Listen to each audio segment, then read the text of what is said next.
Apabila abang cerita kereta ni katakan dia akan masuk ke Malaysia, semua orang tak percaya. Kau tengok, finally sekarang ni dekat sebelah abang, ya, Honda Prelude sekarang ni dah back to Malaysia.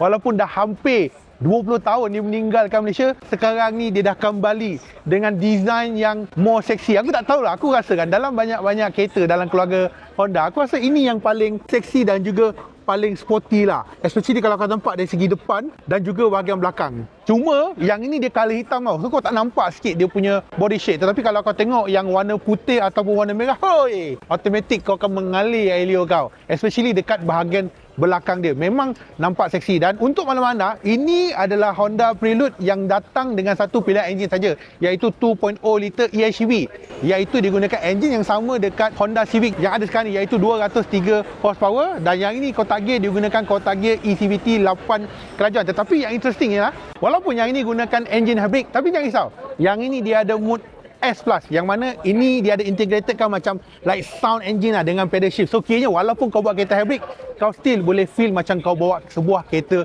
sport car. Kereta hybrid tapi dia punya feel, bunyi, sound masa kau bawa macam kereta sport. Dan persoalan lebih penting, berapakah patut Honda Malaysia jual kereta ni? Kalau kita tengok Honda Civic FF5, harga pun dekat 400,000. Untuk yang ni, abang jangkakan lah, harga dia pun lebih kurang. Kita assume lah harga dia mungkin sekitar Honda Civic FF5. Kau rasa boleh beli ke? Baik beli. Setuju tak aku cakap? Ini antara kereta Honda yang paling seksi. Jom.